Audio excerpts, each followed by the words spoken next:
حضرت بابا بلے شاہ رحمت اللہ علیہ بہت بڑے بزرگ ہیں، عرس ہوتا ہے آج کل، میرا خیال ان کا عرس بھی شاید تھا کچھ دن پہلے، بڑا کمال کی بات ہے۔ فرماتے ہیں حابیل قابیل پٹر آدم دے، آدم کہندا جایا اسی آدم کو لو پہلے ہوئے سے، آدم ساڑا جایا۔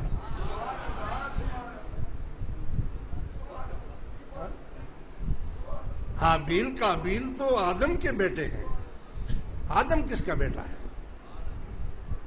کہتا ہے وہ ہم نے آدم کو پیدا کیا، آدم ساڑا جایا، ہم نے آدم کو پیدا کیا۔ کہاں جاؤ گے؟ یہ بات کہاں پہنچے گی؟ ہم نے پیدا کیا، اس کا مطلب آپ اللہ ہے؟ آدم کو تو اللہ نے پیدا کیا نا، تو کیا آپ اللہ ہیں؟ ان کے رمز وہی جانے۔ ایک اور صوفی شاعر فرماتے ہیں تسی جد کن کیا اسی کول تہاڈے ہاسے۔ جب آپ کن کہہ رہے تھے نا، کن فیکون، ہم بھی تو آپ کے ساتھ ہی تھے، یعنی مطلب قدیم تھے، ازل سے تھے، ازل سے آپ ساتھ تھے۔ کیا بات ہے اور کیا میں بتاؤں آپ کو، یہ سب میخانے کی بات ہے، معرفت کی بات ہے، روحانیت کی بات ہے۔ اس کو کچھ جو سمجھا تو میرے شکوے کو رضواں سمجھا، مجھے جنت سے نکالا ہوا انسان سمجھا۔ ارے بھائی اگر ایسے ہی سارے سمجھ جائیں تو ہر ایک ہی منصور بن جائے نا۔ منصور سارے تو نہیں بنیں گے نا، کوئی بنے گا، کوئی منصور بنے گا۔ لہذا زیادہ لمبا، ہاں، جلالی اور جمالی، جلال بھی اللہ کا ہے اور جمال بھی اللہ کا ہے۔ جمال سے آپ محمد الرسول اللہ صلی اللہ علیہ وسلم کو لے لیں، یہ ایک صفت ہے اللہ کی، باقی کچھ نہیں ہے۔ آپ کہتے ہیں لا الہ،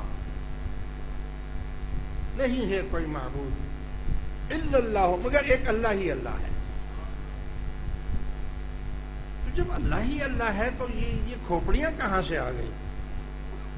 اتنی کھوپڑیاں، یہ درخت، یہ چاند، یہ ستارے، یہ سورج، یہ پانی، یہ سمندر، یہ ہوا، یہ سب چیزیں کہاں سے آ گئی؟ تو کہتے ہیں میں ہوں، میرے سوا کوئی اور چیز ہے ہی نہیں۔ تو کہا ہاں، میرے سوا اور کوئی چیز نہیں ہے، میں ہی تھا۔ ایک ذات ہوتی ہے، اللہ ذات ہے۔ آپ اللہ نام نہیں رکھ سکتے، کوئی بھی شخص اپنا نام اللہ نہیں رکھ سکتا۔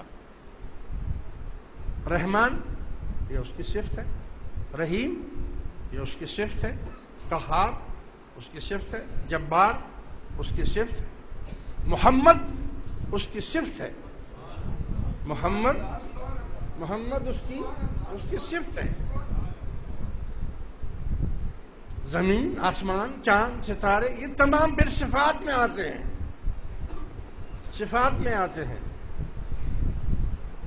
بالکل چھپنے کے لیے اس نے یہ سارے کام کیے ہیں، میں چھپ جاؤں، کسی کو نظر نہ ہو۔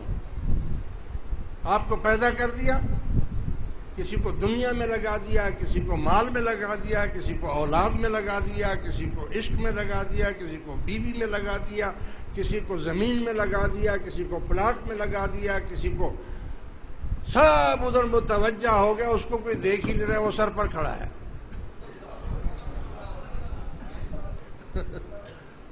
اس کو کوئی نہیں دیکھ رہا ہے۔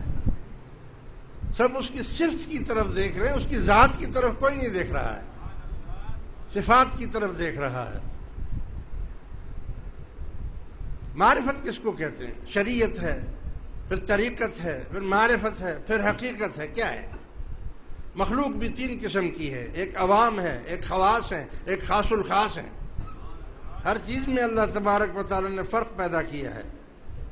ایک علم الیقین ہے، پھر عین الیقین ہے، پھر حق الیقین ہے۔ علم الیقین شریعت ہے، آپ کو جو میں باتیں بتا رہا ہوں آپ کو علم ہوتا جا رہا ہے، مگر عین الیقین تب ہوگا جب آپ اس کو دیکھیں گے، اور جب آپ دیکھیں گے اس کو تو پھر حق الیقین بھی تب ہوگا کہ جب آپ دیکھ کر ایک چیز کو تسلی کر لیں گے۔ جب تسلی کر لیں گے اور آپ دیکھیں گے کہ یہ سارے پاگل لوگ کیوں اس پیر کے پاس آتے ہیں، پنجاب سے، فلانا سے، ڈھماکہ سے کیوں جاتے ہیں، یہ لوگ کیا لینے جاتے ہیں، کیا رکھا ہے اس کے پاس، کیوں جاتے ہیں؟ تو وہ کہتے ہیں یار ناصح تیرا خیال بجا، مشورہ درست، کچھ سوجتا نہیں درے جانا نہ دیکھ کر۔ تو ٹھیک کہتے ہیں، میں کیا کروں، میرے بس میں نہیں۔ اور بھائی حکومت دو قسم کی ہوتی ہے، ایک جسموں پر حکومت ہوتی ہے جو وزیر اعظم اور صدر اور یہ لوگ حکومت کرتے ہیں، سیاستدان کرتے ہیں، اور ایک اللہ والوں کی حکومت ہوتی ہے جو دلوں پر حکومت کرتے ہیں۔ ان کے پاس نہ پولیس ہوتی ہے، نہ فوج ہوتی ہے، نہ کوئی تنخواہ دیتے ہیں ان کو، نہ ان سے کچھ ان کو بدلہ دیتے ہیں، مگر وہ بھاگے چلے آتے ہیں۔ کیوں بھائی؟ دل پر حکومت ہے۔ کون آپ کو 5 گھنٹے بٹھائے گا؟ آپ 2 بجے سے بیٹھے ہوئے ہیں، آپ ابھی 5 بجنے والے ہیں، کیا آپ کو اور کام نہیں ہے؟ آپ کو دنیا داری کے اور بھی تو بہت سارے کام ہیں، آپ کیوں یہاں بیٹھے ہوئے ہیں؟ ہلتے بھی نہیں ہے، جلتے بھی نہیں ہے، پیشاب آ جاتا ہے تو وضو بھی کرنے نہیں جاتے کہ یار ٹھہر کر چلا جاؤں گا۔